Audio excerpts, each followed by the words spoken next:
Seo Sraith Pictiúr a sé déag Tine sa teach, a fire in the house. Sa chéad picture an seo feic míad Colleen ag fill a bhaile an disco. We see a girl returning home from the disco. Ihe ghíomhraigh a town, it's a winter's night agus tá sneachta trom ag tite manúsarí. It's a winter's night and there's heavy snow falling down on her. Tá brat mór sneachta le feiceáil taobh hiarda. We can see a large or heavy cover of snow behind her. Feic míad na cológa sneachta ag tite manúsarí. We see the snowflakes falling down upon her. And if you think of Cologa roar cornflakes, you might remember Cologa. Is dócha ghuiil she a cre leis an bhuacht. It seems that she's shaking with the cold agus tá a coat of fáisce go dangin timpeall orthaí, and she's got her coat fastened very tightly around her. So dar chuid den Pictiúr in the second half of the picture. Feicimid an Colleen agus síos corna Tine. See the girl as she's in front of the fire. Rich she a bhaile am Megan rih a hain a chlog sa bhain. She arrived home sometime before 1 o'clock in the morning. Tá chas úntach nó tá chas ítach ag teacht ón Tine agus lasarcha móra le feiceáil. There's a great heat coming from the fire and there's wonderful flames can be seen. Tá she in the sea ar an gahir ilach. She's sitting down on the armchair agus ag cuimilta bosa go tapig, and she's rubbing her hands together very quickly. Agus is dócha ghuiil she sa chistin mar feicimid an almór agus na plátaí éagsúla ar na shelfanna. So it seems that she's in the kitchen because we see the dresser and the plates, so the cupboard and the plates and the various plates on the shelves. So cúpla ceist, cén sort disco bhírsúil sa hala, what kind of disco's on the hall, cén is she an Colleen sa Pictiúr seo, what age is this girl in the picture, agus cén séasúr town, what season is it? Of course, the same as all the other straw, you only need 3 questions in total for any one of the picture series.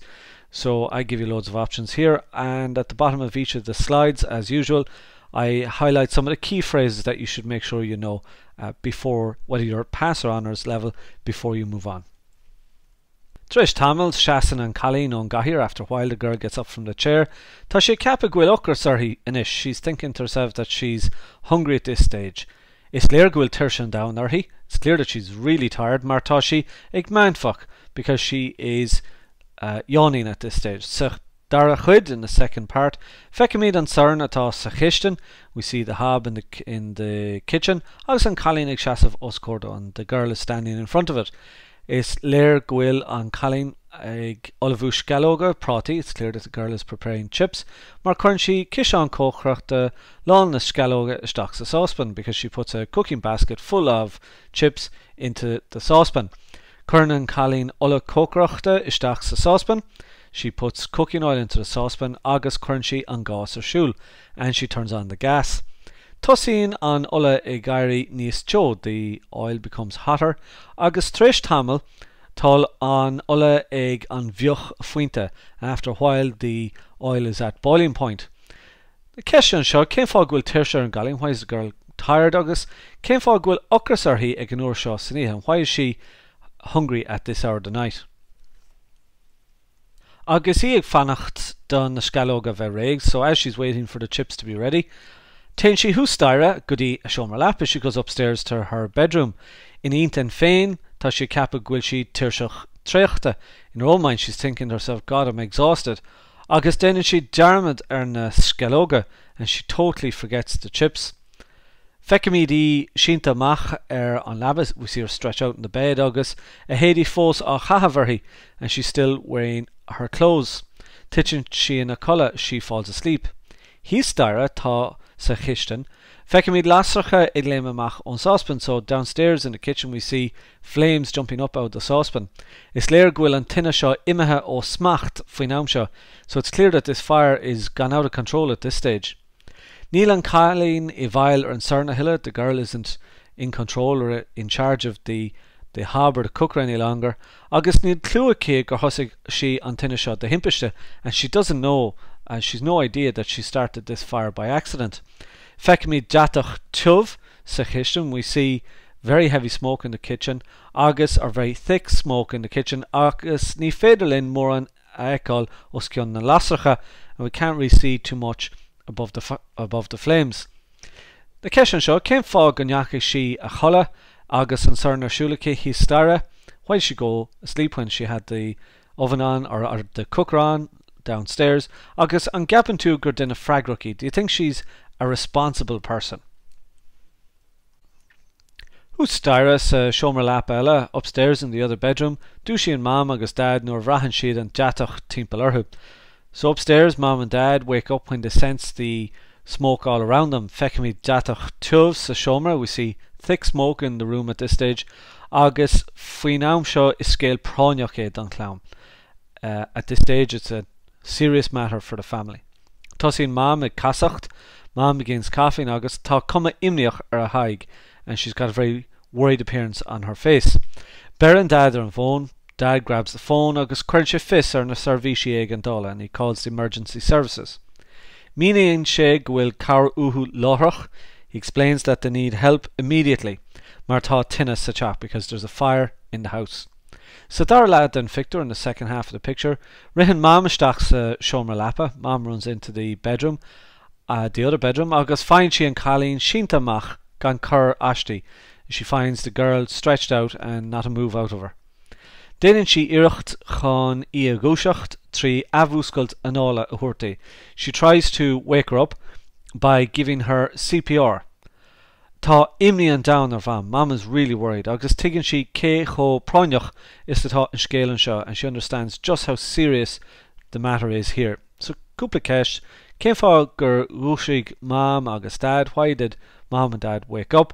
As an doilat grev and Colleen ganahna gan urlara finamsha, and do you think that the girl was unconscious at this particular stage?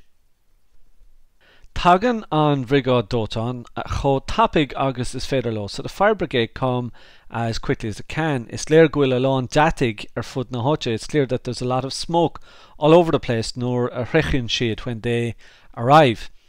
Fekemid fire Doton one, agus eg mucha na Tine le piblina on inal Doton. So we see fire Doton one, we see one fireman, and he is eg mucha na Tine. He's quenching the fire le piblina oninal doton with a line or pipeline from the fire engine. Gandaus tall on demoshta denta don chach. For sure there's a lot of damage done to the house. Agus beg raint wa argid ag tastal chon na deshu choin a yenov, and there'll be quite a lot of money needed to carry out the repairs. Deshu choin are repairs. So dar lad then Victor fekemid an paravichanor agus ag glushacht an Colleen istach sanochar. So in the second half we see a paramedic, and he's moving the girl into the ambulance. Ta mom and Achille, mom is beside her, agus he ginshinti, and she's telling her go make she carcalor, that should be alright. Ta mom agiri an Colleen achar erasuvnus. Mom is trying to relax the girl. Fekemid gwil mask oxygena or chahavikish. We can see that she's wearing an oxygen mask. It's clear good dagan an an all jackardy finamsha. It's clear that she's finding it hard to breathe at this particular stage. So Kevid ama avi sheed eg fanacht don Vrigod Doton. So how long were they waiting for the fire brigade? Agus an gapan tu gwil an Colleen Gurtaha godana. Do you think that the girl is badly injured? An vaden dar gyon fekemid an skris atá denta don chach. So the following morning we see the damage that has been done to the house.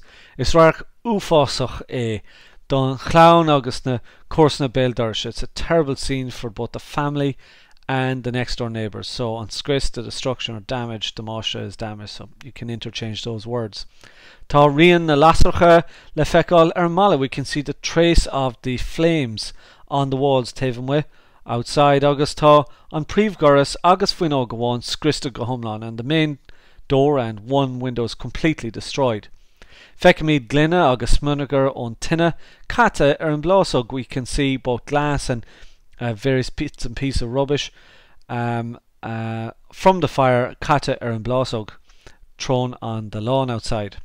Kegarev an chach milta ag an Tine. Even though the house was destroyed by the fire, vi an tá leis an galin mar honig she slán as an Tine. The girl was lucky. Vi an tá leis an galin. The girl was lucky because she came safely out of the fire. Tá she fós bio. She's still alive. No tá she bio fós. Tá she na si lava san hospital.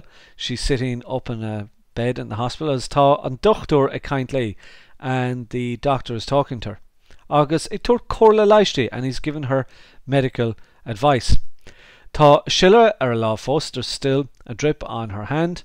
Corlín an dochtúr di gan in what stressfree enough. The doctor advised her not to do anything stressful. A hógáil go bog to take it easy. Agus beidh sí ceart go leor tar éis cúpla lá and she'll be okay after a couple of days. Tá cuma sásta orthaí. She looks quite happy. Agus cúpla question seo, a meid sé costasach chun an teach seo a dhéisiú. Will it be expensive to repair this house? Agus cén fá ghuiil a tishmóirí sa dar lad an Victor, and why are her parents, or cén fá nach bhfuil a tishmóirí sa dar lad an Victor, why are her parents not in the second part of this picture? So now that you've gone through the Sraith in detail, you should go back over it, decide which information you're going to use in your particular version. There's way more than you need here to get through it for 3 minutes, so it's up to you to decide what 3 or 4 key sentences are going to be in each of your Sraith. Write them out and practice them. Don't forget you can visit us at Leavingcertirish.com for more resources where we've notes, videos, sample answers, flashcards and lots of other things that will help you as you prepare for your Leaving Cert Irish examinations this year. You can also hook up with us on Facebook.com and Twitter.com at the addresses on the screen. Feel free to get in touch. If we can help you in any way, we will. Gur míle mágat.